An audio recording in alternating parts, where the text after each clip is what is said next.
چا په بیماری کې دا سرور کلمات ویل نو په باندې جهنم حرام دی اور به مسلې کی. محمد رسول الله صلی الله علیه وسلم فرمایي وی سلور کلمات دي سلور چې دا څوک وی نو د اړ کلمې جواب الله رب العالمین برای راست خپل ورکي.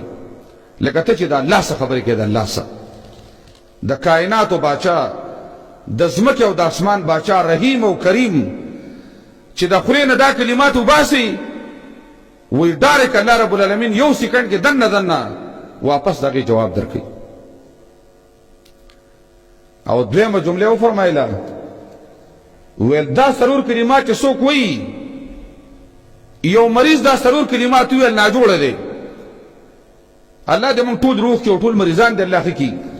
خو بیماری په دنیا کې شته یو جنت دی، جنت کې بیماری نه نشته. دې بیمار دی په تبه باندې پروت دی، په کینسر باندې دی، په تور زړی باندې دی، د ګردې مریض دی.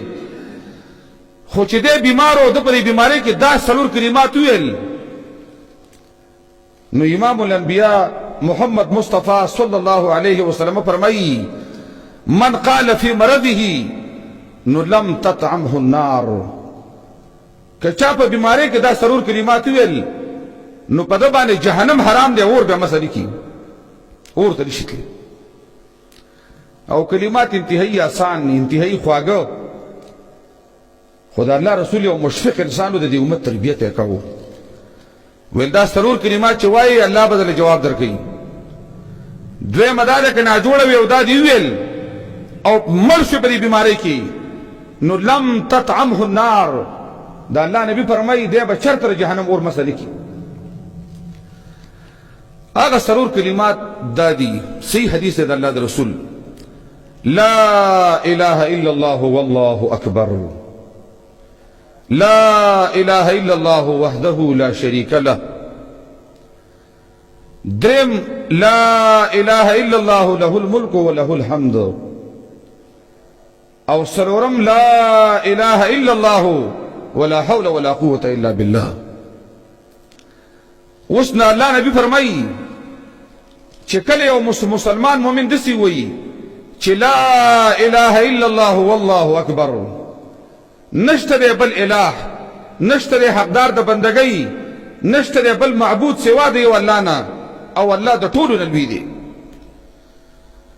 الله رب العالمین لوی دی. نه امریکای سره دیواله شته نه برتانیې سره شته نه د چین سره شته نه د وزیر اعظم سره شته نه د خان سره شته. لوی چې دی نو زمونږ هغه لوی الله دی. وای چې څنګه څوک دا وایي وی رب العالمین وی چې لا اله الا انا وانا اکبر بل اله نشته سوا زمانہ او زلوین. دویمه کلمه چې دا بنده وی چې لا اله الا الله وحده لا شریک له لایق د بندګۍ یو الله دی یو ذات دی شریک ولا نشته. وی رب العالمین جواب ورکی چې لا اله الا انا وحدي ولا شريك لي بل اله نشتره سوا زمانه زي ما یو اله او زي आवाज ذات ما زمانه سره شریک نشته. ني وزیران شته ني شریکان شته ني مشیران شته. صمد ذات دی غني ذات دی. او درې مې فرمایل درې کلمه چې لا اله الا الله له الملك وله الحمد. حقدار د بندګۍ یو الله دی لایق د بندګۍ الله زمونږ یو دی او دا بچایم صرف یو الله له دا ټول حمدونه دی یو الله لدی.